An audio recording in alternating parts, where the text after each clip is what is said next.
오늘 경기 이제 첼시가 2대 0으로 승리를 했는데요.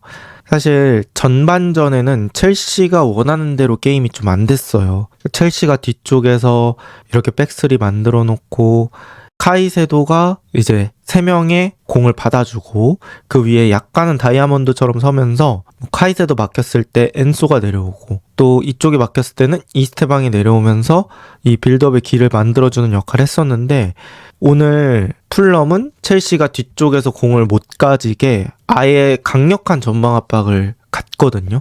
그러니까 첼시의 저런 좁은 3백을 상대하는 방법이 뭐 팰리스처럼 상대할 수도 있죠. 크리스탈 팰리스는 블럭을 크게 깨지 않고 조금 아래쪽에서 버티면서 가운데 쪽으로 쉽게 패스가 못 나가게 만든가 하면 이제 풀럼은 그냥 뒤쪽에서도 돌리지 말아라. 이 찰로바, 토신, 쿠쿠레아 너네 3명 이렇게 돌리지 말아라. 첼시가 이렇게 돌리다가 끌어내서 앞으로 한 번에 주고 전환해서 공격을 많이 가니까 그런 것들 자체를 예방하기 위해서 그냥 풀럼은 이렇게 앞쪽에서 많이 싸웠던 것 같습니다.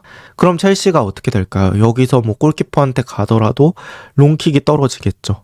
그럼 여기서 이제 피지컬적인 세컨볼 싸움이 들어가는데 풀럼 선수들이 중원에서 경합 같은 거를 꽤 잘해줬어요. 루키치도 피지컬 괜찮고 베르게 뭐 말할 거 없죠. 거의 2m에 육박하는 선수고 속도가 붙어있지 않은 상황에서는 베르게 같은 선수를 경합으로 이겨내는 거 쉽지 않고 유사시에 베시나 테테 같은 선수가 위쪽으로 올라와서 경합 지원해주면 생각보다 이제 첼시가 그런 것들을 뚫기는 어려웠거든요.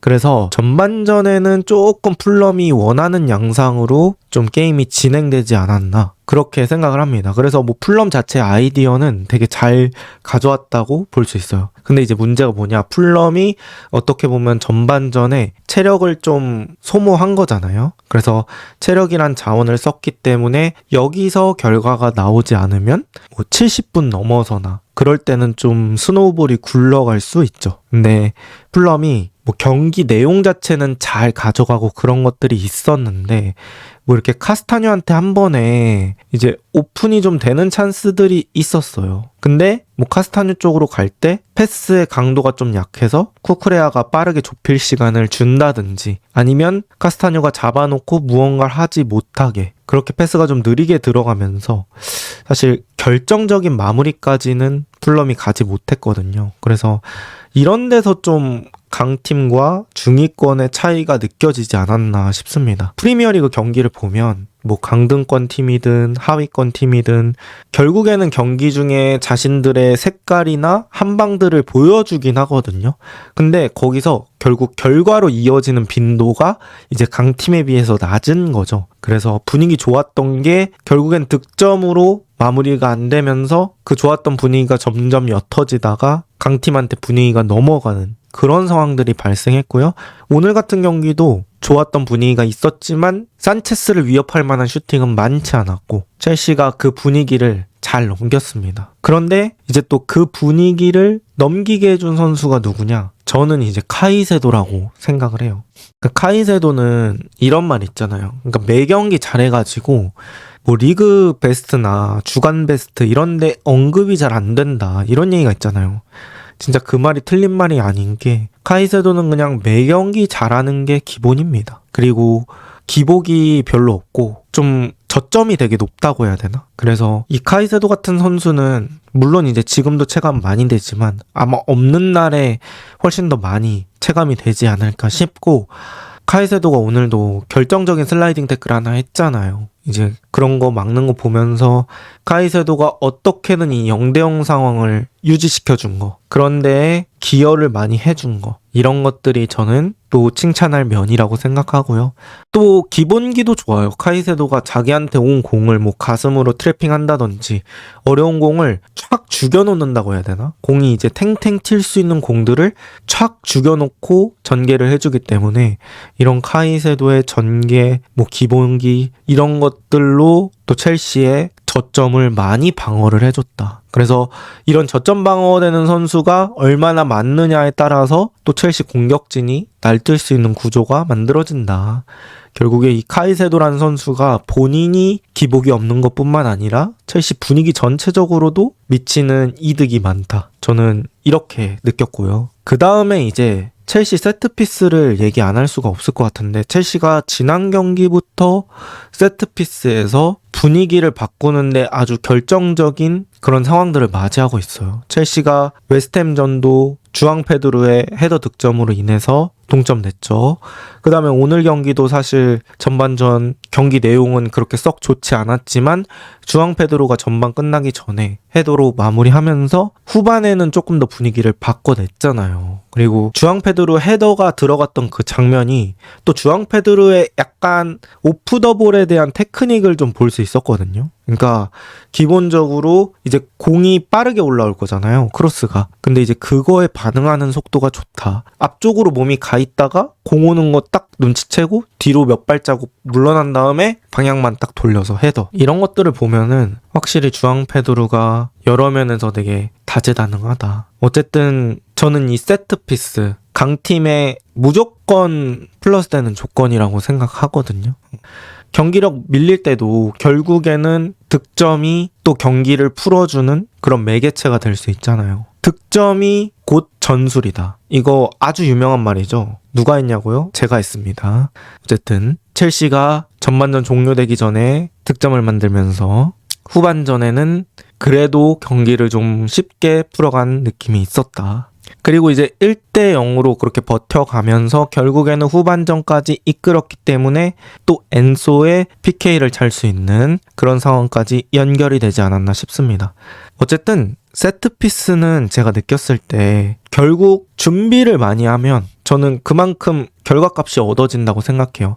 성실하게 준비하는 팀, 다양한 패턴을 준비하는 팀, 선수 구성을 그렇게 맞춰놓는 팀. 어쨌든 세트피스가 운적인 요소도 있지만 자신들이 준비할 수 있는 부분을 얼마나 채우느냐, 그거에 따라서 달라진다고 생각을 하는데, 첼시가 최근 들어서 코너킥에서 성과를 많이 내고 있기 때문에 그런 부분들은 충분히 칭찬받아야 한다. 그리고 강팀은 매 경기 경기력이 좋을 수 없죠. 우승까지 가는 길에는 꾸역성도 필요하고 이런 세트피스 득점으로부터 오는 그런 이득을 잘 살리는 게임도 필요하거든요. 근데 첼시가 오늘은 그런 세트피스 혜택을 잘 이용했다, 이렇게 볼 수 있을 것 같고요. 그 다음에 첼시 수비진들도 오늘 얘기를 해야 될 것 같아요. 찰로바, 토신, 쿠쿠레야 3명 다 자신의 역할 충분히 잘해줬습니다. 사실 첼시가 세트피스로 이득 보더라도 수비가 무너져서 거기서 실점을 한다면 사실 무용지물이 되는 거잖아요. 그 세트피스에서 얻어낸 득점이. 근데 오늘 진짜 수비진들이 너무 좋은 활약들을 보여줬어요. 토신도 계속해서 뒤쪽에서 피지컬적인 컨택 가져가면서 상대방을 좀 밀어내는 그런 수비 좋았고요. 찰로바는 그냥 1대1 대인 수비도 그렇고 태클도 그렇고 수비 전체적인 면에서 되게 안정적인 모습을 보여줬습니다. 특히 제가 찰로바한테 되게 좋다고 느꼈던 게 이 태클이 나가는 타이밍이에요. 태클이라는 게 여러분들도 아시겠지만 2차 동작에서 느려질 수밖에 없잖아요. 슬라이딩 태클을 하고 다시 일어나서 따라가야 되다 보니까. 그래서 태클은 신중해야 된단 말이죠. 근데 찰로바가 태클 들어가는 타이밍을 보면은 이때 아니면은 언제 해? 이런 타이밍에 태클이 들어가더라고요. 그리고 태클을 하면서 그 상대방의 예상 이동 경로까지 딱 막아버리니까 확실히 이 찰로바의 태클 타이밍이 너무 나이스해서 또 그런 데서 수비가 많이 이루어진다, 이렇게 볼 수 있을 것 같고요.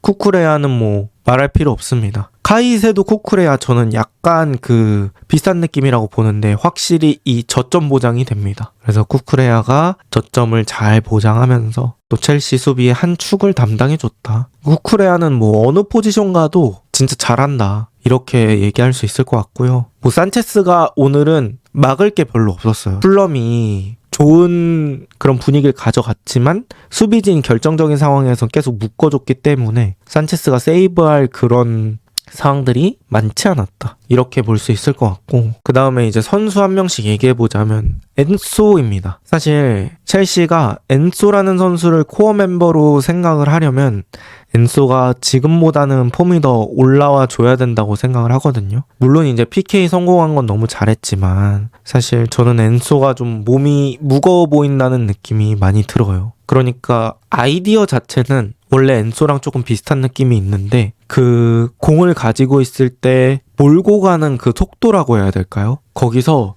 뭔가 가지고 있는 능력치 대비 체중이 좀 나간다? 무겁다? 이런 느낌이 좀 있어요. 그래서 엔소가 지금보다 좋았을 때는 뭔가 몸무게가 조금 더 적은 느낌이 있거든요. 근데 지금 근육이 많은 건지 살이 찐 건지는 모르겠지만 온더볼 상황에서의 그 민첩함이 옛날보다는 조금 덜한 느낌이 있다. 그렇기 때문에 또 패스 타이밍도 조금 느려지는 경향이 있고 엔소가 결정적으로 패스 나가야 될 때 한 2번 정도 상대에게 그냥 막히는 모습들이 있었습니다. 그래서 뭐 주력 같은 거는 어느 정도 타고난 부분이 있기 때문에 어쩔 수 없겠지만 민첩성 같은 거, 그러니까 순간 속도 같은 거는 사실 여러 가지 방법으로 개선할 게 저는 있다고 생각을 하거든요. 그래서 첼시 입장에서는 엔소가 이 PK에서 득점한 걸 기반으로 조금 그 몸의 가벼움, 그 몸의 텐션 같은 걸 좀 빨리 올려줘야 된다. 파머도 없기 때문에 엔소가 어떻게 보면 앞쪽에서 코어 역할을 해줘야 되니까 그런 것들이 좀 필요하다. 이렇게 느꼈고요. 그 다음은 주앙 페드루입니다. 주앙 페드루는 그냥 오늘 경기 이제 경기 기여도로 따졌을 때는 거의 뭐 70 이상? 그 정도였던 것 같습니다. 일단 아주 결정적인 상황에서 득점을 성공했고요. 그 다음에 뭐 연계도 좋았고, 그리고 등지고 버텨주는 거, 또 오프 더블 움직임이 달라요. 주앙 페드루가 그 오프 더블 움직이면서 냄새를 되게 잘 맡는다고 해야 되나? 이제 그런 것들이 있어서 확실히 주앙 페드루 첼시에서 정말 중요한 선수다. 지금 파머가 없는 상황에서는 더더욱 중요한 선수다. 이렇게 얘기할 수 있을 것 같고요. 득점 행진이 계속 된다는 거, 이거는 이제 페드루의 경기력도 또 계속 유지될 수 있는 그런 재료가 된다고 생각하거든요. 그래서 주앙 페드루 부상 안 당하게 잘 관리해줘야 되고, 오늘 코너킥에서 하나 막은 것도 진짜 결정적이었습니다. 그래서 수비도 결정적인 거 하나 했고 득점도 했고, 주앙 페드루 진짜 없어서는 안 된 존재다. 그리고 PK 상황도 사실 페드루 쪽으로 공을 좀 어렵게 줬는데 그걸 가슴 트래핑하면서 어떻게든 앞쪽에서 비벼줬거든요. 그래서 정말 여러 방면에서 좋은 모습들을 보여줬다. 이렇게 볼 수 있을 것 같고요.